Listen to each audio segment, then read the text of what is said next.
will not allow myself to ever go back there again.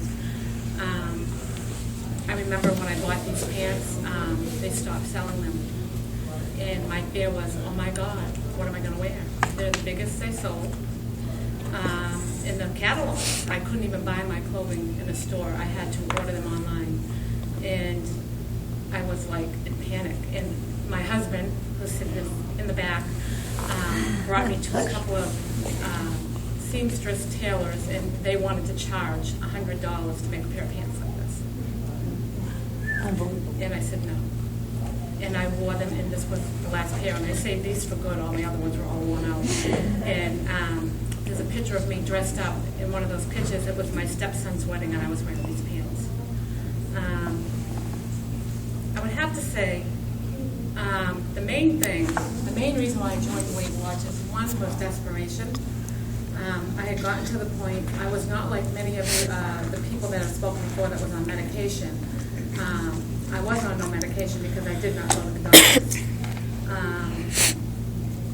I did not want to get yelled at. I was embarrassed. But I did go to the doctors with my mother and my brother, who both suffered from leukemia. I was their caregiver. My oldest brother, he passed away at the age of 42 years old, the year that I joined Weight Watchers, not long after that. And there's something that just clicks in your head when you're at your brother's funeral and you know you're not going to watch him grow old and you want to see that. And I had spent my entire life taking care of my family members, but I was letting myself go.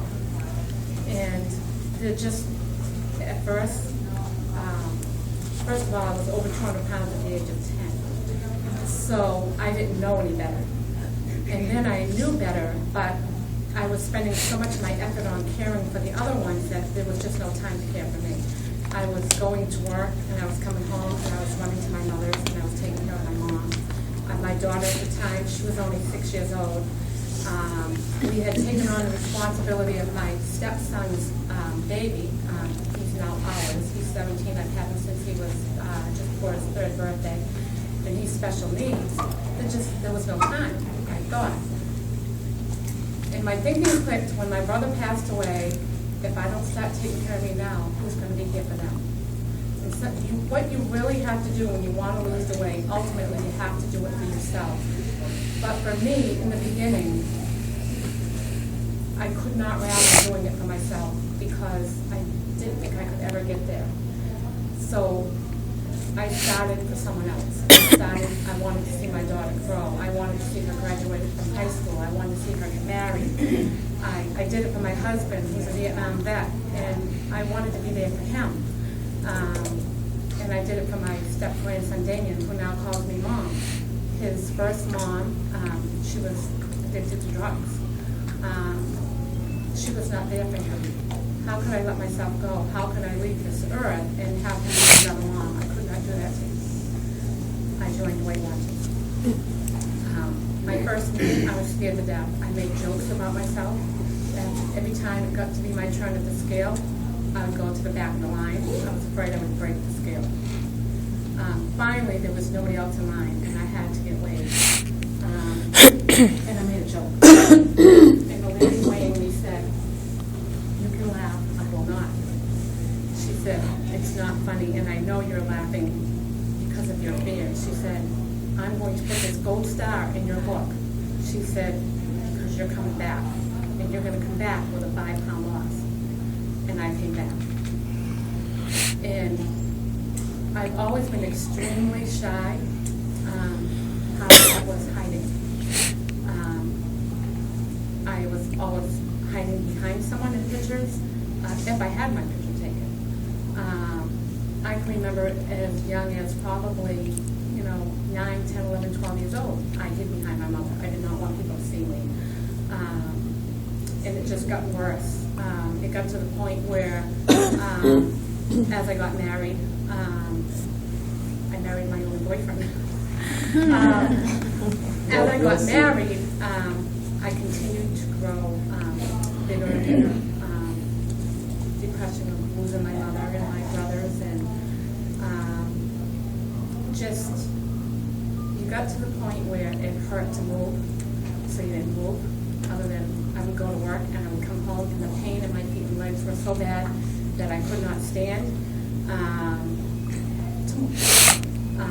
Just getting up to go to the bathroom was excruciating, and many times I did not make it to the bathroom, and I would soil my pants because just stepping on my feet was that bad.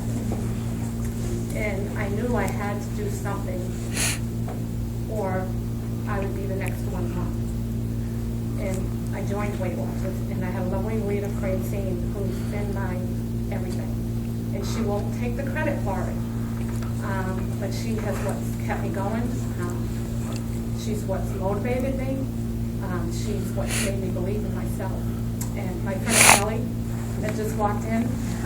Hi, Shelley. Hi, Shelley. Shelley joined. We had discussed it together. She joined the week after me because she could not make it the week that I joined. And Shelley has lost over 125 pounds.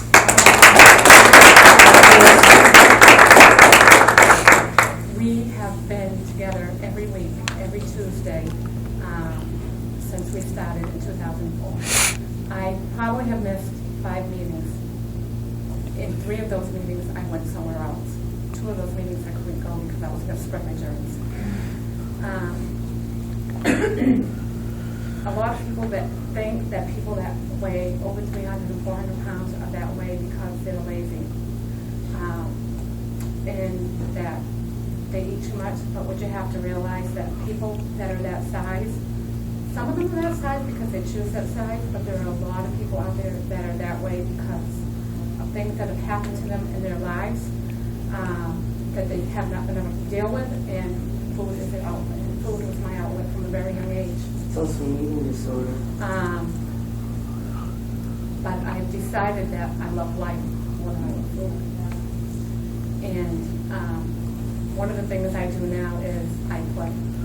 I was not able to play before. And if I was able to play before, I was too embarrassed to be seen to play, so I did not play. And I would make excuses when my husband and my daughter would be going to places, to the zoo, or to a carnival, or to the mountains. I would ride with them, but I would sit in the car while they would do the trails and whatnot. And I would say, oh, I don't want to do that. It's not that I did not want to do that. It was that I could not do that, or I was too embarrassed. I did not want them to be embarrassed. What I did not realize is I did not embarrass them.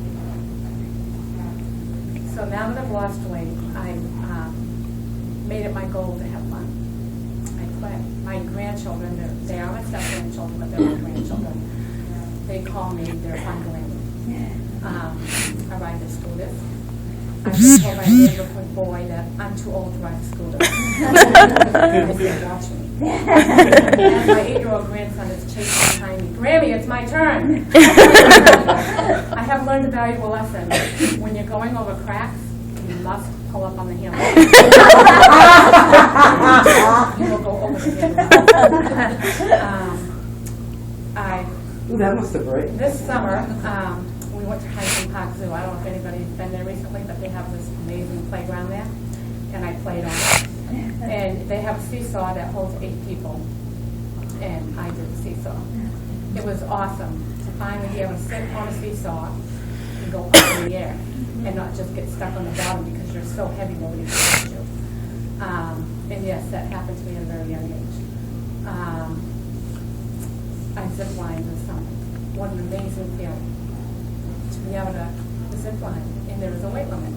You must be under 250 pounds to zip-line. I was able to zip-line. And it took me a while to jump, but I did it. But it's just little things that keep me going. I've hit a major plateau. I call it the plateau from hell, where my weight has fluctuated up and down between 10 and 20 pounds for the past 2 years. I can either give up and weigh 400 pounds again, or I can keep fighting and fighting and fighting. And what I tell people is I'm fighting for my life. There is no giving up. So what do you do where your weight fluctuates like that? Is there something that you I have try tried to do everything. differently? I've